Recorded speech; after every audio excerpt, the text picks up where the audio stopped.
welcome to you from Geneva, Bonjour à Switzerland. tous, bienvenue depuis Genève, en Suisse, de la Learning Foundation. Aujourd'hui, eh bien, dans le cadre de cette,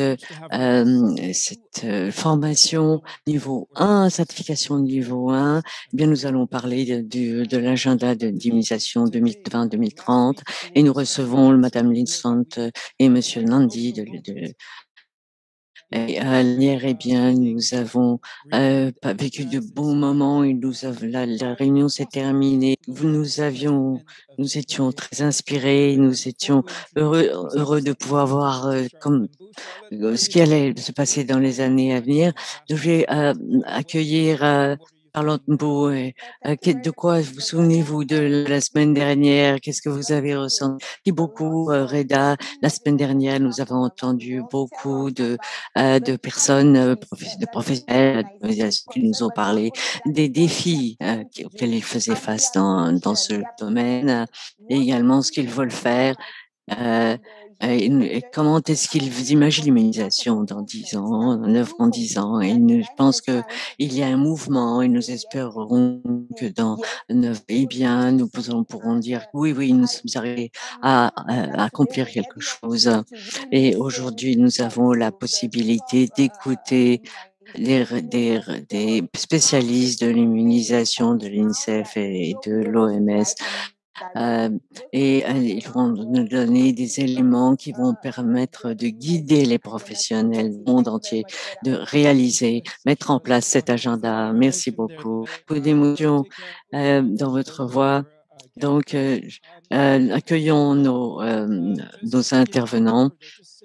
Déjà, pour vous donner une idée de ce qui se passe, et puis il y a beaucoup de messages. Amel Al-Tandiri est toujours avec nous du Royaume d'Arabie Saoudite. Il y a beaucoup, mais il y a également beaucoup de personnes, Haruna Hassan, des personnes nouvelles, donc, qui est connectées par YouTube.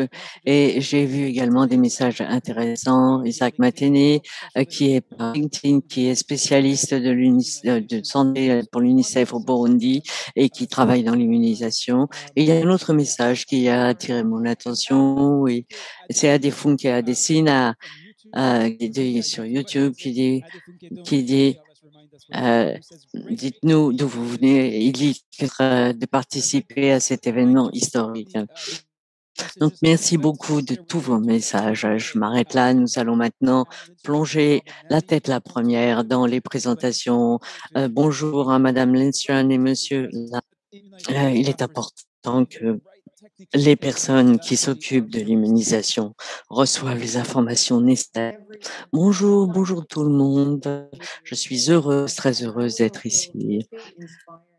Et j'ai été très inspirée et j'ai ressenti l'humilité également quand j'ai entendu le lancement la semaine dernière et quand j'ai entendu les témoignages des personnes qui font partie de ce programme. Ce sont des gens tout à fait enthousiastes. Et je travaille donc à l'OMS et je suis ravie d'être avec Robin Landy de l'UNICEF. Il faut mettre votre micro, monsieur. Pardon. Après une année de réunion sur Zoom, j'allume pas mon micro. Bonjour à tout le monde, bon après-midi. Et j'ai ressenti de l'humilité. J'ai été évidemment fascinée par la session de la semaine dernière, qui a discuté de problèmes clés. Et bien sûr, vous allez pouvoir y réfléchir plus avant, que vous entendrez Anne et moi-même vous parler des composants clés de cet agenda. Et je voudrais remercier la Geneva Learning Foundation d'avoir organisé ceci et remercier tous ceux qui y assistent également. Merci de prendre sur votre temps. Merci beaucoup à tous les deux, tous les participants qui prennent sur leur temps, alors qu'ils ont beaucoup de priorités, beaucoup pour se pencher sur ce qu'on veut obtenir, ce qu'on veut accomplir d'ici 2020, 2030.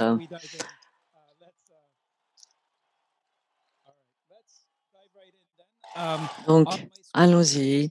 Sur mon écran, il y a le de d'ouverture et j'imagine que Anne et Robin, vous allez vous répartir le travail de présentation. Donc, slide suivante. Je pense que vous devriez, voilà, vous pouvez. Et quand j'ai parlé tout à l'heure, je ne me suis pas présenté. Je suis le directeur de l'immunisation à l'UNICEF et je suis heureux de vous présenter ici avec Anne Lindstrand. Et ensemble, là, je vais faire la première moitié de l'exposé et Anne fera le reste. Fera assez rapidement pour pouvoir consacrer du temps à vos questions et à vos commentaires. Alors, c'est la semaine dernière qu'on a lancé cet agenda 2020-2030 et je voudrais commencer par des points clés sur l'imagination. Évidemment, il s'agit de la vision et du roulement de l'immunisation dans les 10 prochaines années globales pour tout le monde, pour toutes les personnes sur Terre. Nous travaillons pas seulement sur l'immunisation, il y a au-delà euh, les soins primaires, la santé publique, y compris les initiatives concernant telle ou telle maladie et d'autres éléments concernant la santé et au-delà. Cet agenda est pour tous les pays. C'est pas une stratégie ou une vision seulement pour les pays pauvres ou les pays riches. Non, non, c'est pour tout le monde, dans tous les coins du monde, toutes les personnes, quel que soit leur niveau de revenu. Nous avons des bureaux, des zones sous-nationales, régionales, euh, et il y a beaucoup de différences d'un pays à l'autre, d'une région à l'autre, mais cet agenda est pour tout le monde, absolument tout le monde. Pardon, il y a des messages, ah oui, d'accord. Donc, et en troisième, on a quelque chose de très important. C'est pas un document de l'OMS ni de l'UNICEF. C'est un document pour tous, qui nous appartient à tous. C'est un agenda pour faire avancer toutes les personnes qui travaillent dans l'immunisation. C'est un document dynamique parce on y a introduit tout ce qu'on a appris auparavant, ce qui a marché, ce qui n'a pas marché. C'est terminé en 2020 et on s'est rendu compte que euh, 10 ans c'était pertinent pour un monde qui change beaucoup et ça change beaucoup et ça on s'est rendu compte l'année dernière avec le Covid.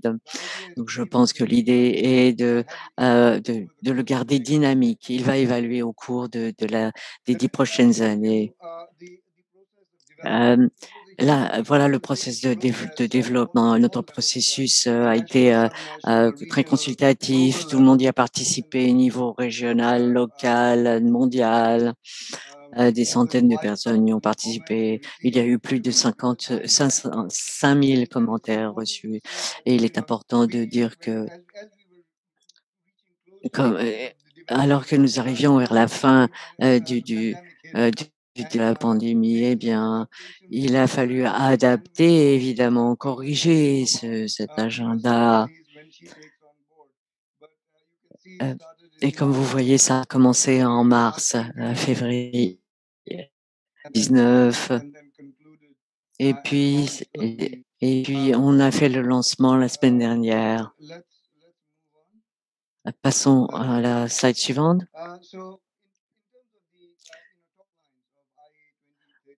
Euh, j'ai parlé de la vision unifiante pour les 10 prochaines années, aux objectifs de développement du millénaire. Notre vision, partout, à quel que soit leur âge, profitent des vaccinations pour une bonne santé et un bien-être.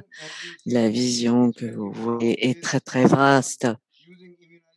Il s'agit d'utiliser l'immunisation comme porte d'entrée pour pour dans le bien-être de tous les individus, toutes les unités, réduction de la mortalité, de la morbidité, de toutes les maladies qui peuvent être contre lesquelles on peut être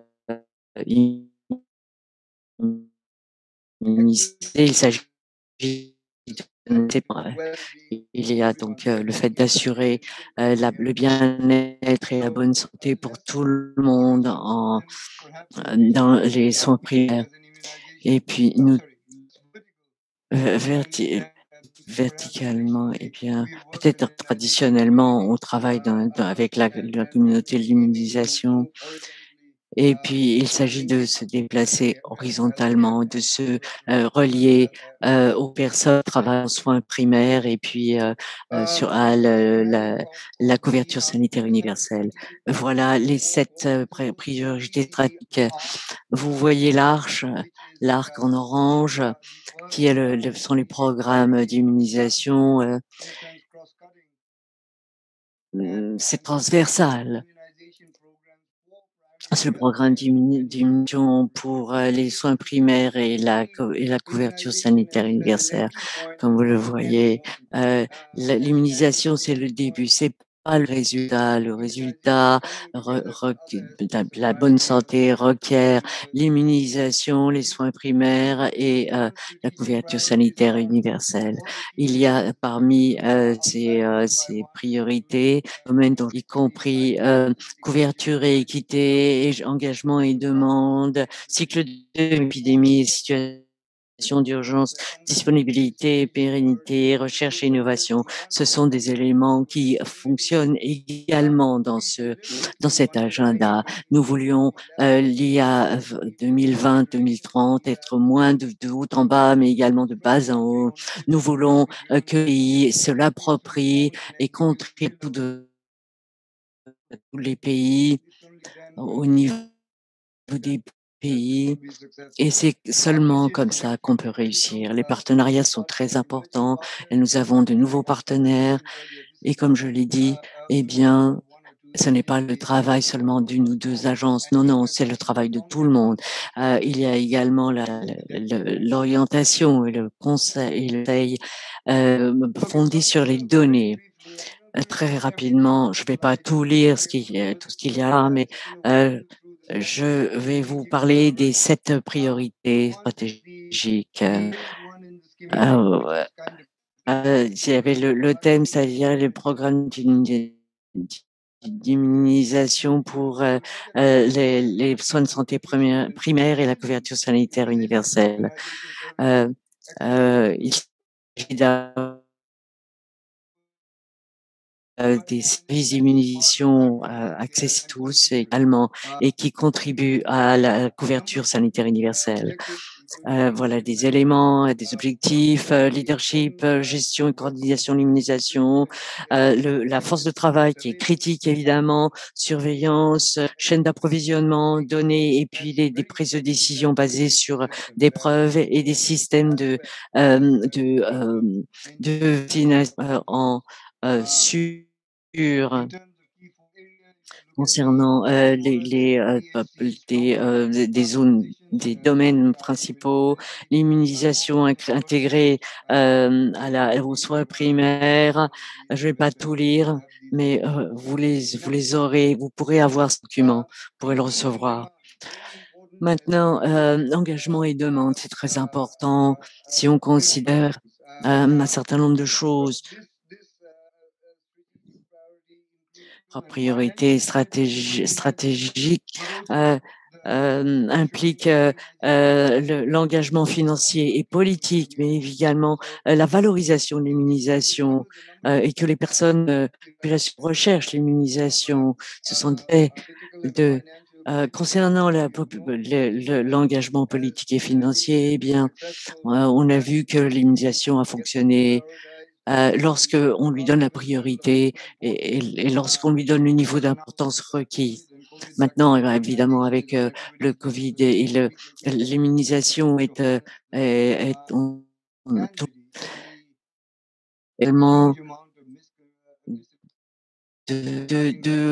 informer les populations. Il y a beaucoup de mauvaises informations fausses qui circulent et il s'agit de susciter le désir de se faire vacciner parmi les populations.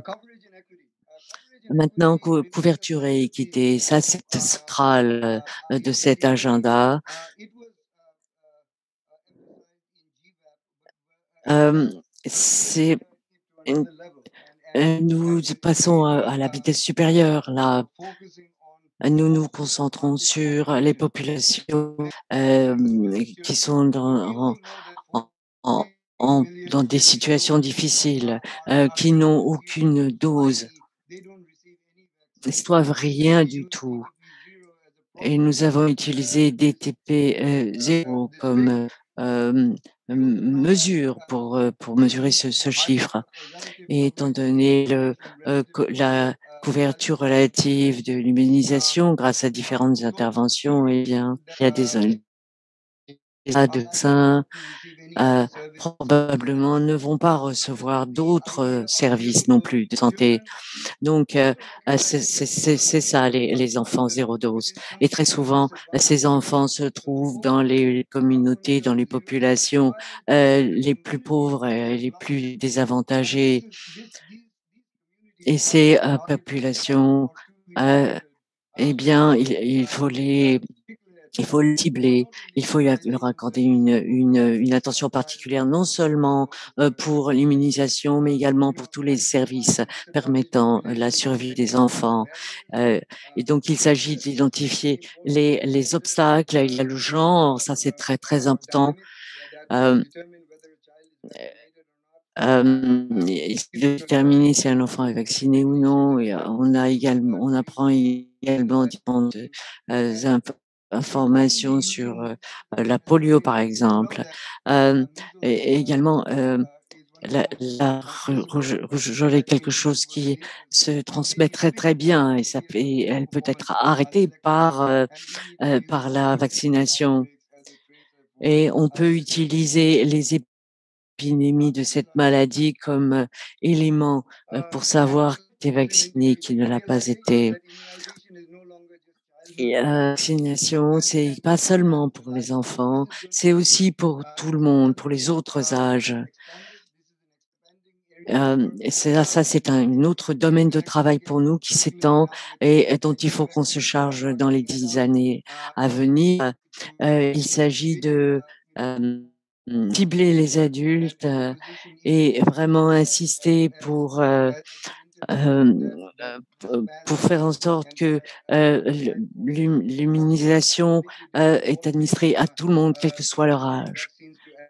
Euh, il est évidemment plus facile de distribuer des vaccins à des adultes qu'à des enfants et donc il faut adapter les approvisionnements et la demande à cette situation.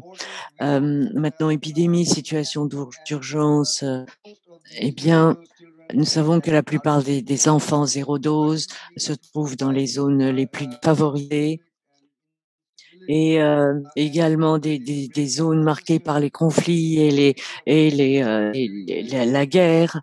Et ce sera des régions dans lesquelles il faudra travailler particulièrement dans les 10 prochaines années. Et il s'agit de coordonner, de faire du renforcement, également l'engagement des communautés. Euh, Fournir disponibilité et pérennité, ça c'est très très important. Il faut s'assurer que les vaccins disponibles que les gens ils soient abordables. Euh, le conflit entraîne une moindre disponibilité. Il s'agit de s'occuper de ce problème-là. Pérennité, donc prédire les ressources, le financement, la ligne partenaire, et également des transitions durables. Euh, et ça, il faut que ce soit fait de telle façon que il n'y ait aucune déstabilisation du programme. Et enfin, excusez-moi, je voudrais ajouter euh, quelque chose. Vous savez, cet agenda, eh bien, nous avons travaillé ensemble, tous. et c'est au début, heu au début, c'était avant la pandémie de Covid et actuellement tout le monde traverse, ce manque de fourniture, de disponibilité, et donc il faut, pour rendre la production possible dans différentes zones, également le transport pour que, les vaccins soient vraiment disponibles et ces éléments sont encore plus pertinents maintenant qu'il y a quelques années à cause de la pandémie et on n'aurait jamais imaginé ça. Oui, oui, c'est tout à fait ça. Heu, ce serait bien qu'au fur et à mesure heu tu nous dises comment on s'est débrouillé, au moment de la pandémie, pendant la pandémie. Vous savez qu'il y a des vaccins anti-Covid, heu, il nous est mais il y a des manques de vaccins, pas seulement du Covid, mais également contre d'autres maladies.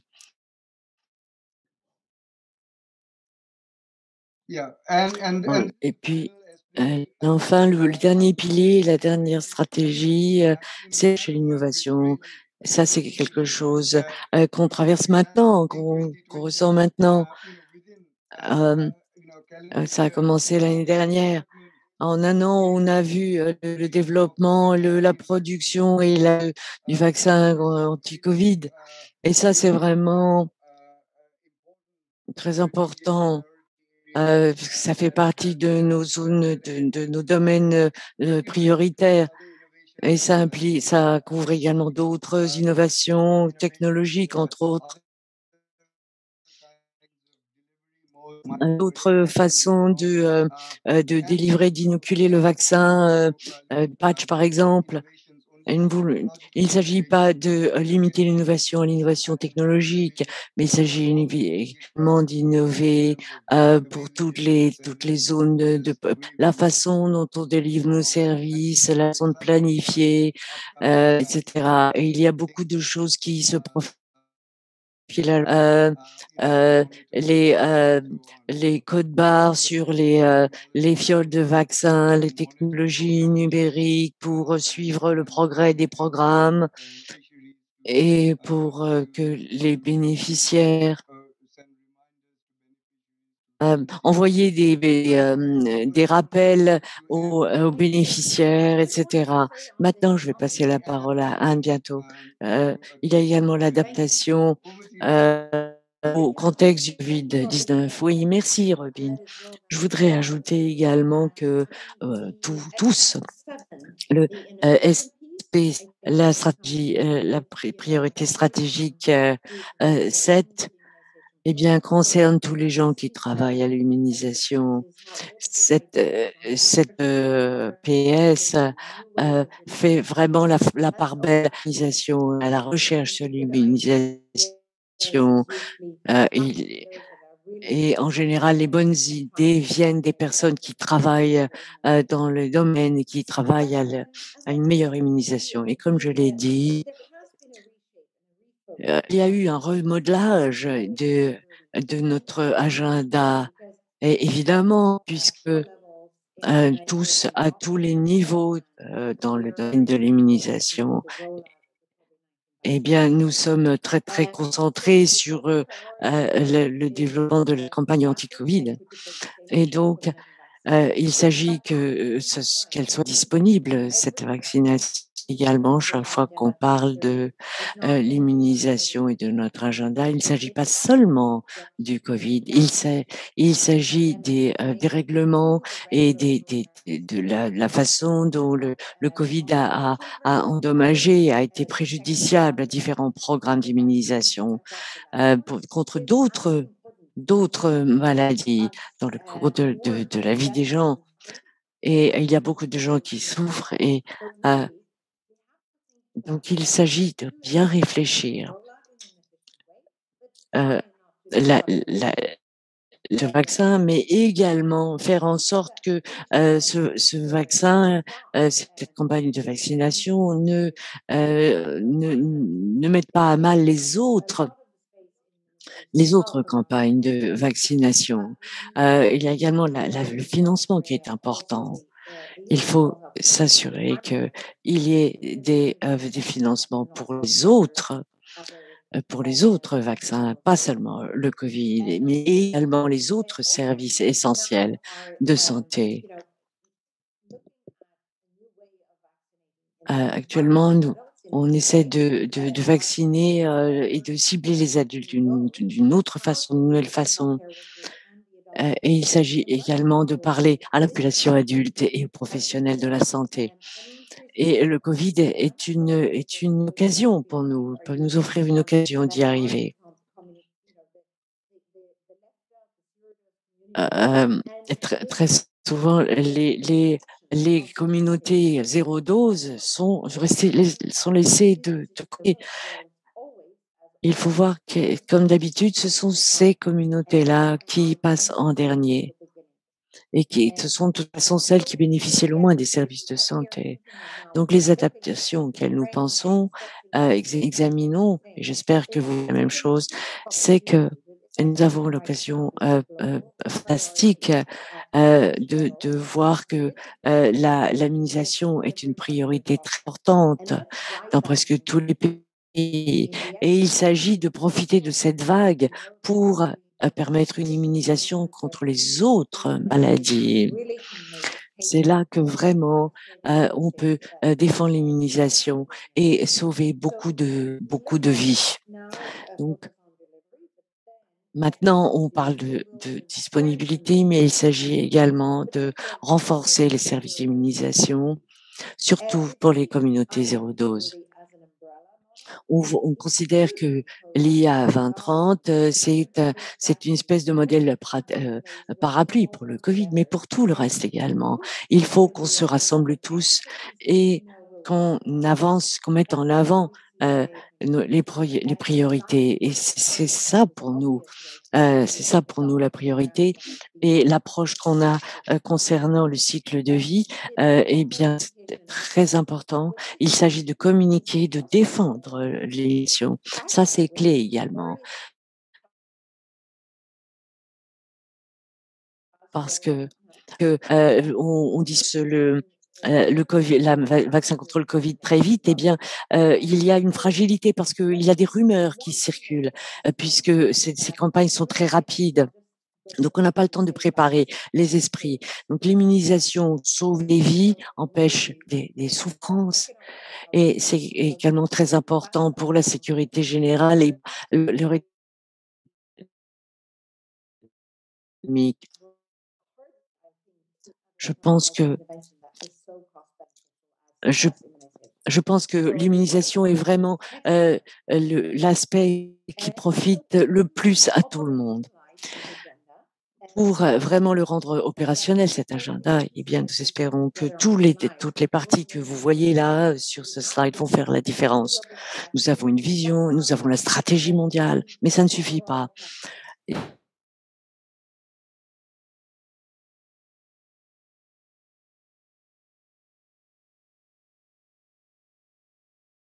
Également au niveau national. Les stratégies nationales d'immunisation sont très importantes, qui doivent faire partie de plans pour la santé. Il s'agit de faire entrer les bonnes années dans ce plan d'immunisation. Et c'est à vous de le faire, vous qui nous écoutez. Et nos, mais vous avez un contexte particulier, chacun d'entre vous. Quelle est la priorité? Est-ce qu'il s'agit de servir les zones zéro dose? Est-ce qu'il vous faut étendre votre marché, la disponibilité des doses? Qu'est-ce qui est la priorité chez vous? Suivi et le cadre d'évaluation, ça c'est très important au niveau mondial, mais il s'agit également de l'adapter localement. Qu'est-ce qui est important pour les régions? Pas une stratégie comme ça qui a été stratégie peut évoluer. Puis il y a également le cadre d'appropriation et de responsabilité. Euh, Ça, c'est au niveau du pays. Il y a des différents axes euh, qui le composent. C'est à vous également de voir, de faire un suivi. Où est-ce qu'on en est? Quels progrès avons-nous fait? Il y a également des débats régionaux et nationaux et mondiaux sur les actions clés qu'il faut entreprendre. Et puis également, il y a la défense et puis la communication. Ça, c'est clé. Peut-être que lorsque le Covid se sera affaibli, eh bien, il faudra toujours faire de la défense et dire aux gens à quel point l'immunisation est importante pour la sécurité mondiale. Donc là, on a des termes de référence et il y aura un partenariat très fort et ce sera les partenaires qui seront responsables de la satisfaction des besoins des pays année après année pendant les 10 ans à venir. Comme je l'ai dit, les stratégies d'immunisation nationale, dans ce domaine, on a des orientations, on a des directives et c'est déjà disponible dans des études pilotes qui ont été menées dans différents endroits, mais les conseils vont être publiés qui vous permettront de mettre sur pied et de programmer des campagnes de vaccination. Et c'est comme c'est un plan, mais qui n'est pas très détaillé. Et il s'agit que les pays l'adaptent, se l'approprient.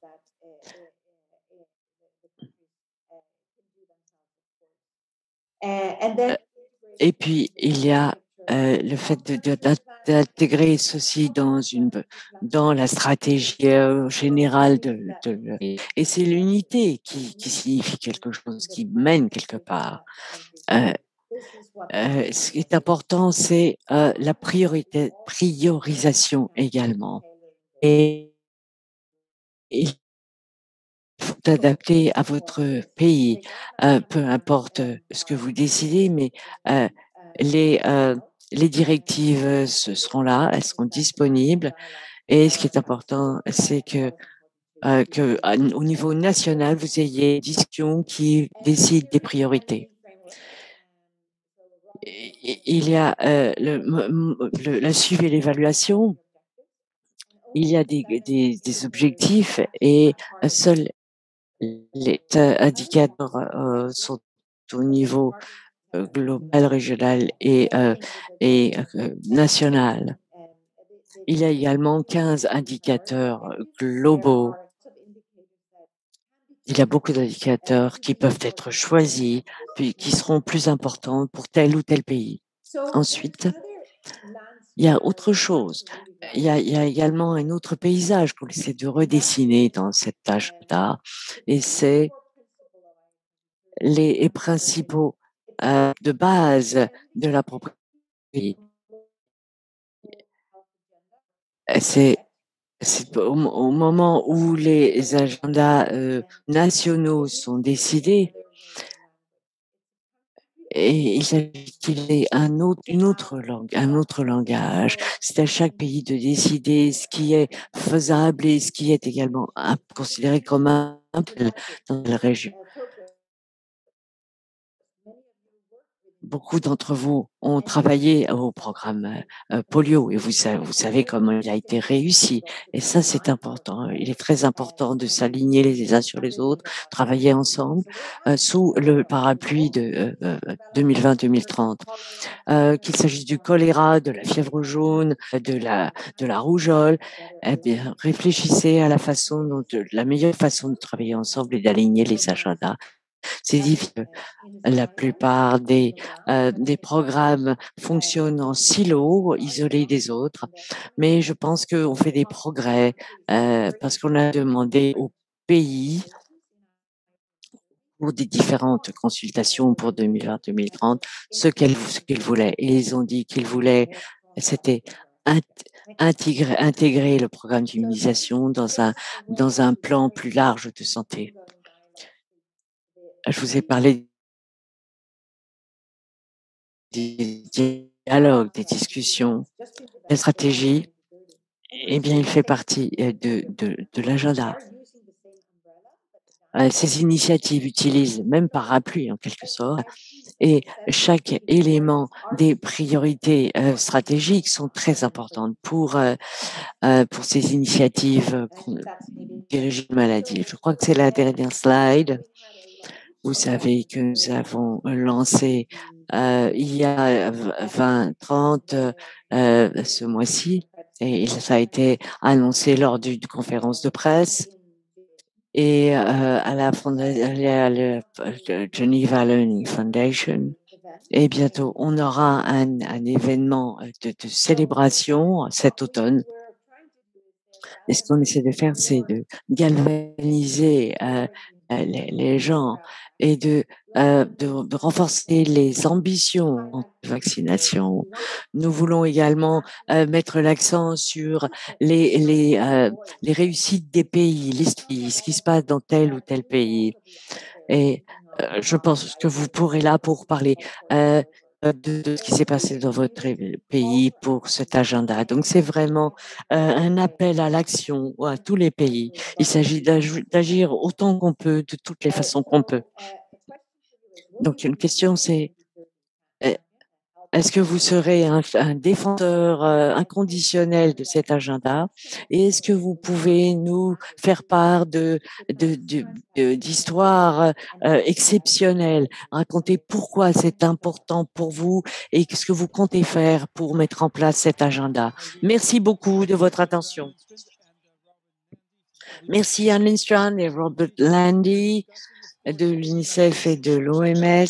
Nous allons parler de l'agenda d'immunisation et bien sûr, vous allez pouvoir recevoir les slides et d'autres éléments d'information. Je vais passer la parole à qui a relevé les deux questions les plus importantes.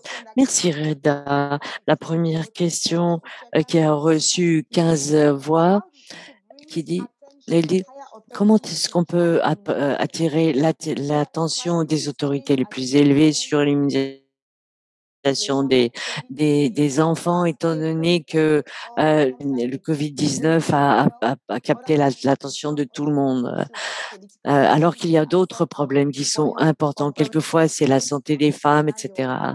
Mais étant donné ces circonstances, comment est-ce qu'on peut dire que les autorités s'intéressent également à l'immunisation? Next question before turning towards Anne and Roddy. Je vous donne la deuxième question. Oui. La question suivante vient de Mohamed Taimo qui dit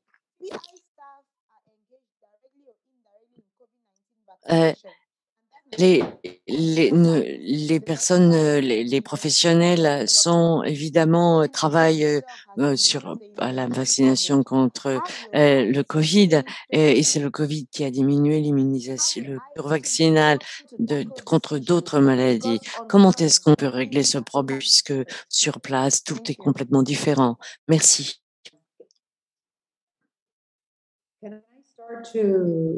Would you mind if I start with the second question? Ça vous ennuie que je commence par la seconde question? Vraiment à cœur. Et peut-être qu'elle est reliée à la première question. Je vous en prie, je t'en prie, je t'en prie.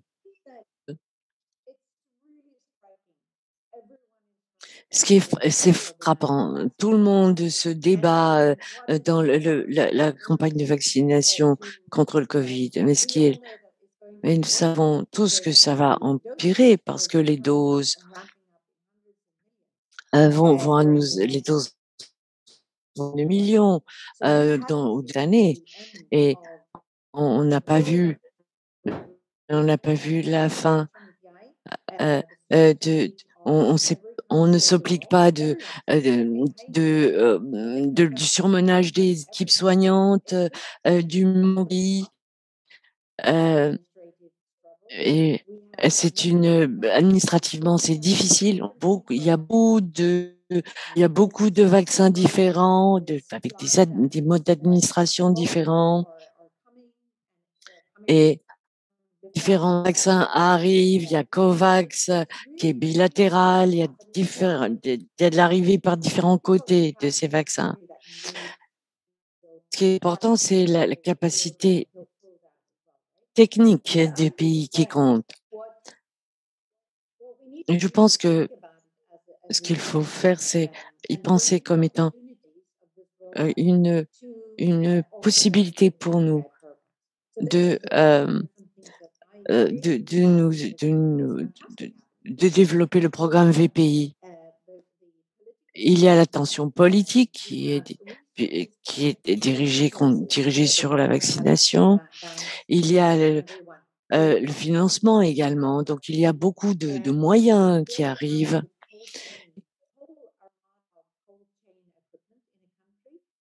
Il y a la chaîne du froid, et ça, grâce aux nouveaux moyens qui arrivent, eh bien, on va pouvoir le mettre en place. Et ces moyens vont rester dans les pays où ils arriveront, ces moyens de la chaîne du froid, et les systèmes de sûreté qu'on a pour le vaccination contre le Covid-19 va être utilisable pour les autres campagnes de vaccination. Et on apprend beaucoup de choses également grâce au vaccin contre le Covid. Et également les systèmes de micro-plans. Et tous ces éléments vont être utiles aux immunisations contre les autres maladies. Il faudra, et j'espère qu'il y aura une situation gagnant-gagnant, et pas un programme qui paiera pour un autre. Et j'espère qu'il y aura une unité et qu'on pourra saisir les occasions qui se présenteront. Et ceci est en fait lié à la première question. Comment est-ce qu'on garde la priorité politique? Oui, je voudrais ajouter un peu, viens de dire, tu as très bien, ces questions sont très importantes et sont la déstabilisation des campagnes de vaccination empire à mesure que se répand le vaccin contre le Covid. Et beaucoup de pays ne peuvent pas cibler les adultes pour les autres immunisations. Je pense que je voudrais ajouter à ce qu'a dit Anne que défendre les programmes et qu'on se tourne vers les décisionnaires politiques pour qu'ils planifient les bons moyens, les ressources pour introduire la vaccination contre le Covid et la vaccination des enfants. Et c'est ce que l'UNICEF et l'OMS et Gavi et d'autres partenaires disons aux donateurs et dans beaucoup de nos rapports. Il faut que tout cela soit financé indépendamment, mais que tout aille en parallèle. Comme ça, on pourra vraiment immuniser beaucoup de gens contre différentes maladies, la rougeole, la polio, etc. La première question est liée à cela. Est-ce qu'on garde l'immunisation en haut de nos priorités? Et il y a de moins en moins d'attention accordée à l'immunisation contre les autres maladies. Depuis 2000, eh bien, on s'est très bien débrouillé. On a réduit la mortalité due à la rougeole, et comme on réussit bien, eh bien, on se dit que tout va bien. On n'y fait plus attention. On accorde moins de ressources, moins de moyens, et hop, en Amérique latine, la rougeole est de retour. Et le défi pour nous est de garder l'immunité introductions pour les 10 prochaines années, pas seulement pour 3 ou 5 ans. Et on peut faire ceci en exploitant, comme elle dit, en exploitant l'attention qui est maintenant portée aux vaccins. Tout le monde parle des vaccins, tout le monde se renseigne dessus. Et utiliser cette attention pour favoriser la vaccination contre les autres maladies.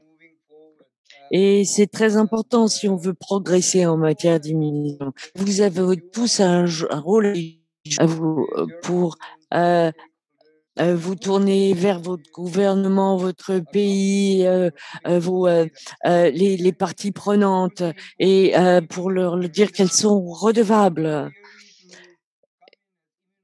Et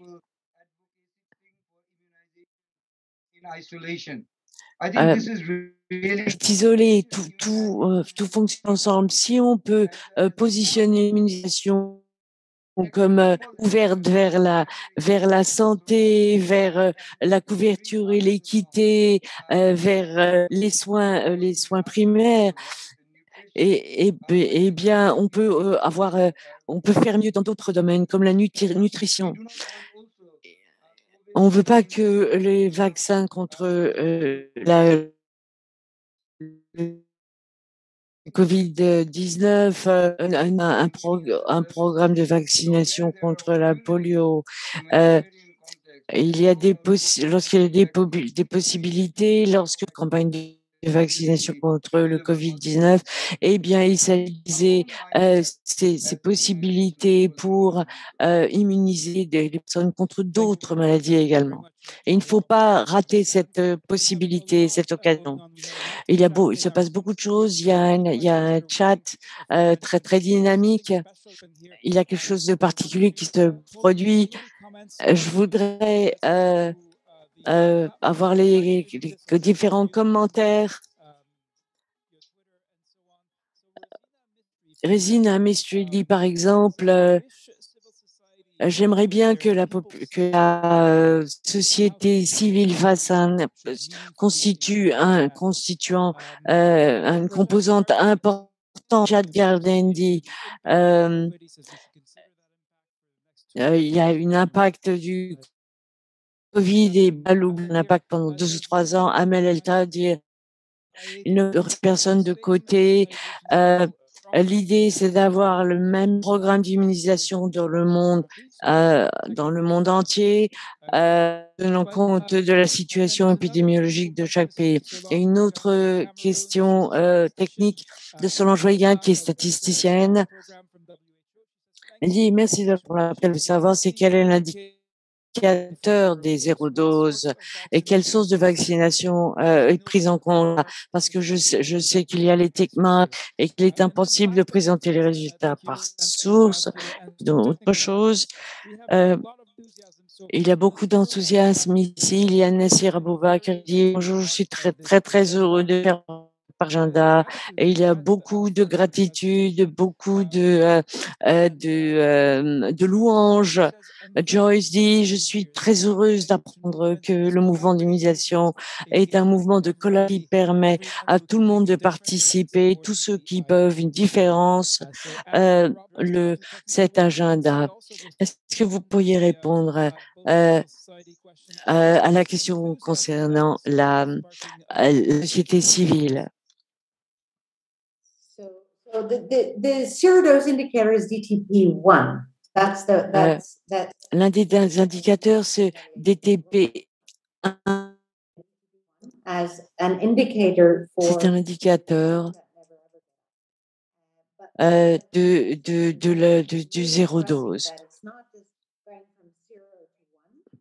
Mais il ne s'agit pas seulement de passer de 0 à 1. Il s'agit de passer de 0 à toutes les vaccinations disponibles, à obtenir que les enfants soient complètement immunisés. Donc, il nous faut un calendrier complet. Et c'est le DTP1 qui est un indicateur de départ. J'ai bien aimé le commentaire sur le mouvement parce que dans bien des dans des sessions créatives sur cet agenda, il y a eu un concept de mouvement, effectivement, dont on a beaucoup parlé. Et c'est exactement ce qu'il nous faut. Il faut que tout le monde s'approprie le concept et que tout le monde l'applique pour à leurs enfants, à elles-mêmes et également et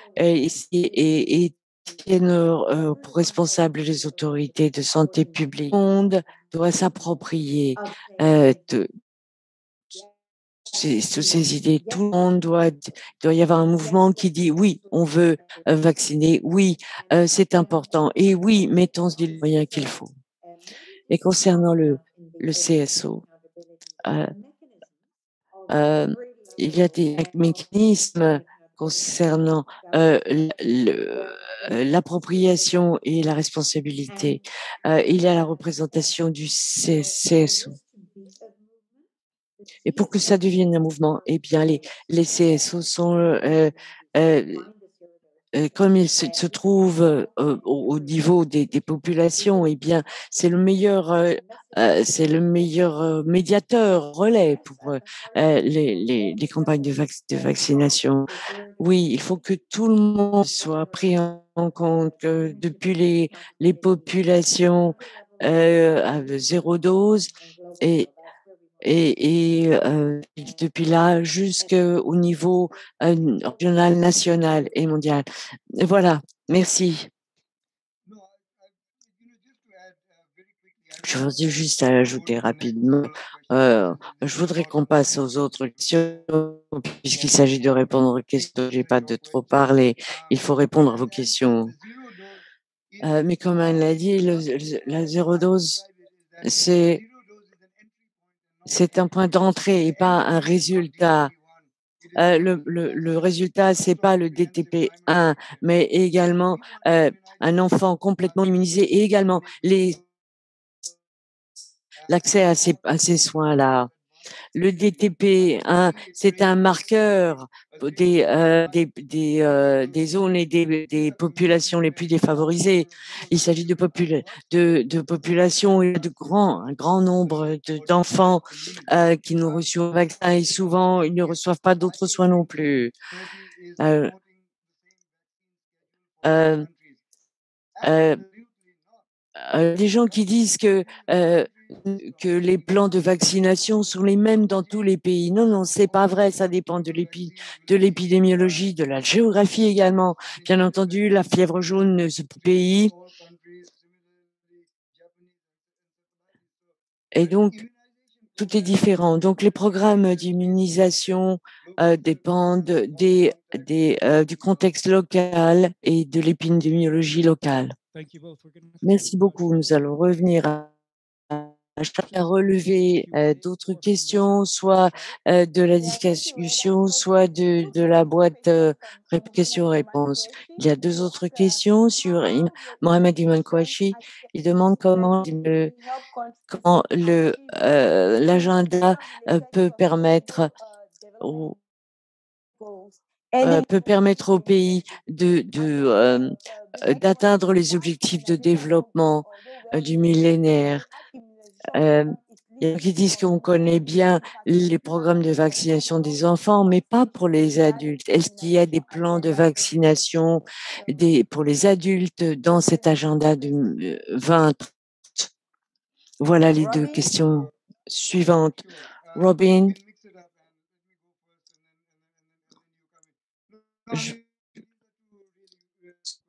deux très bonnes questions. On a essayé d'aligner l'IA de 20 avec les objectifs de développement du millénaire. L'immunisation a le potentiel de contribuer sur les 7 ODG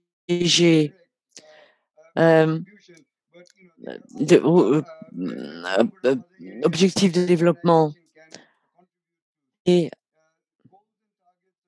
les buts, les cibles de cet agenda peuvent contribuer à ces objectifs de développement du millénaire, ces ODM. C'était quoi la deuxième chose?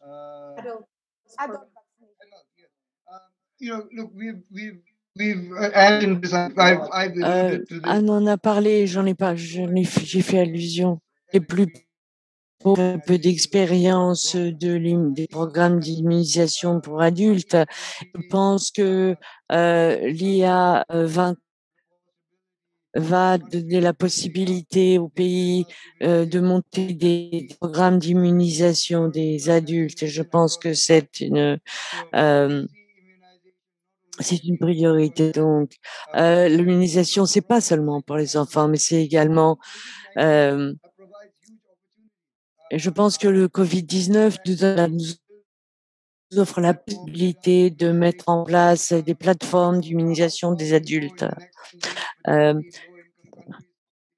Et dans les pays les plus pauvres, il faudra voir, mais je pense qu'il y a des zones dans lesquelles il faut commencer, c'est-à-dire la vaccination des professionnels de santé, parce que comme vous le savez, euh, on a ciblé d'abord les professionnels de santé lors de l'épidémie d'Ebola, par exemple. Et donc, on peut avoir une plateforme pour vacciner euh, les professionnels. Euh, nous avons vu mortalité, de morbidité qu'il n'y en avait pas forcément beaucoup parmi les professionnels de santé, mais ça a un impact sur les services de santé. Les programmes de vaccination des adultes sont des problèmes dans bien des pays. Et donc, nous poussons à la mise en place d'objectifs de ce genre. Et au cours des prochaines années, eh bien, chaque pays du monde aura un plan de vaccination des adultes. L'OMS fait des recommandations. C'est très bien, il y a les recommandations, mais l'engagement et pour les adultes, c'est pas partout du tout. Il s'agit d'avoir la plateforme, mais également la mise en place et le financement. Et je pense quand un pays aura un plan d'immunisation des adultes, eh bien, je serai très heureuse. Je pense que c'est très important. Et, et je pense que il y a des gens qui disent que on peut faire les rappels contre la fièvre jaune seulement à un certain moment là, mais c'est pas vrai. Il faut qu'il y ait la possibilité de se voir offrir des vaccins et surtout concernant la rougeole. Vous voulez nous parler, s'il vous plaît, les francophones, eh bien aussi, vous, il nous reste que quelques minutes et je pense que à la fois Anne et Robin pourront rester au-delà de l'heure. Je veux s'il vous plaît, allumer votre micro, Zeynab. Okay, good afternoon. Bon après-midi. Vous voulez poser des questions? J'appelle d'Abuja. Au Nigeria, je suis infirmière, je travaille au ministère de la Santé. Et je regardais les questions et j'ai pensé que j'ai vu des questions qui sont applicables à mon pays. Par exemple, l'hépatite concernant le vaccin anti-Covid et qu'il faut inciter les gens à se faire vacciner. C'est surtout dû à des problèmes de confiance et des problèmes logistiques également. Nous avons compris votre question. Robin et Anne, est-ce qu'il y a quelque chose que vous voulez dire, répondre à Zeynep? Concernant la confiance dans les vaccins, eh bien, je pense que c'est difficile, ça aussi. C'est quelque chose auquel nous sommes confrontés. Et je pense que ce qu'on doit faire, c'est être complet, être transparent, utiliser les preuves qu'on a. Et nous dépendons de vous, les professionnels de santé, pour convaincre les gens. Il faut être là, il faut aider les gens, répondre, respecter en toute bonne foi et vous informer également sur le côté scientifique, des aspects scientifiques des vaccins. Pour répondre aux objections des personnes. Et ça, c'est l'un des défauts des défis les plus importants. Ça ne concerne pas seulement le vaccin anti-Covid, mais également d'autres choses qu'il faut adopter et sur lesquelles il faut travailler. Pas seulement la communication. Il faut que les scientifiques travaillent à ça également. Utilisez les scientifiques respectés de votre pays, les réseaux dont vous disposez, et pour convaincre les gens. Soyez transparents. Dites ce que vous savez également si vous ne savez pas. C'est tout à fait juste. Comme je l'ai dit, eh bien, j'ai souligné l'importance de la confiance. Confiance, c'est pas seulement la communication, c'est la façon dont on dispense les services, dont on communique avec les bénéficiaires. Il s'agit de faire beaucoup plus. Il faut que la communication et la qualité des services est très importante. C'est comme ça qu'on peut développer la confiance. Il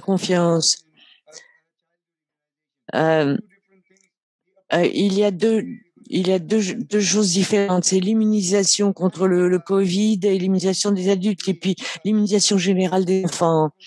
Regardez le contexte local où vous vous trouvez, essayez de comprendre quelles sont les causes de confiance, de cette hésitation, et ensuite entreprenez de les contrer, même dans un pays grand comme le eh bien par les mêmes réponses partout dans le pays.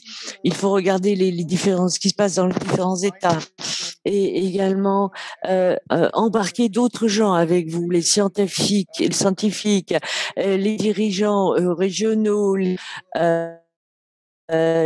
culturels et religieux également. C'est à nous de rassembler tout le monde. C'est ça notre travail. C'est difficile, mais c'est notre travail. On va pas pouvoir répondre à toutes les questions, mais c'est seulement le début, parce que c'est un processus qui va durer des années et des années. Et il s'agit également nous allons parler à Monsieur Kochi, et il travaille actuellement sur un nouveau type de dialogue sur le programme d'introduction interpays, introduction du vaccin contre la Covid. Vous avez, monsieur, vous m'avez déjà présenté. Je travaille au Pakistan. Il faut faire beaucoup de progrès concernant les programmes d'immunisation des enfants, surtout dans les pays sous-développés et en développement. Et je pense que l'engagement international est très important, mais concernant les programmes d'immunisation des adultes, eh bien, je pense qu'il faut poser il faut il faut les entamer,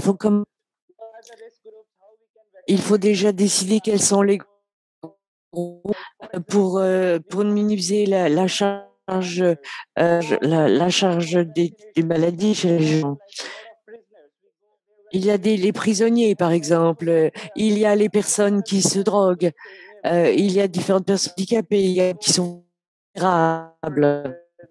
Et je pense que ce sont ces personnes qu'il faut vacciner en premier. Et également, je voudrais faire un commentaire sur les défis et les problèmes actuels. Et étant donné qu'il y a beaucoup d'aspects à couvrir concernant les programmes d'immunisation, mais je pense qu'il faut beaucoup de coordination et de relation entre les différentes parties prenantes, entre les différents ministères. Et ça, il faut l'envisager si on veut vraiment obtenir tous les buts, tous les objectifs de l'agenda d'immunisation 2030. Merci beaucoup. Je vais dire, eh bien, écoutons une ou deux ou trois autres personnes. Jackie Fumbi, est-ce que vous pouvez...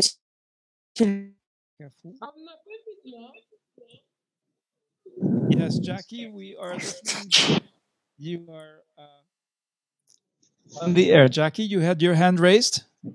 Please go ahead. Jackie, vous avez la parole, je vous en prie. All right, let's go to Ablas Albert. Passons à Ablas Albert. Vous avez la parole. Si vous pouvez allumer votre micro, il y aura également Kifo CPIV Bafing. Écoutons Abou Bakr. Oui. Je suis très heureux de participer à ce moment. J'étais ravi des deux présentations.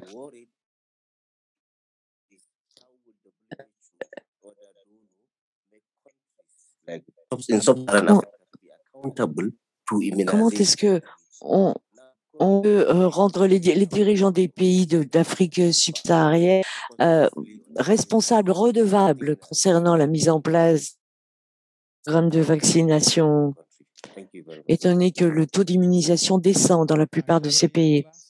Ce sera notre dernière question et la conversation continuera. Je vous expliquerai comment.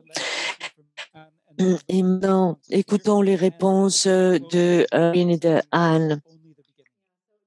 Mais bien sûr, nous reverrons. Je crois que la dernière question est pour l'OMS.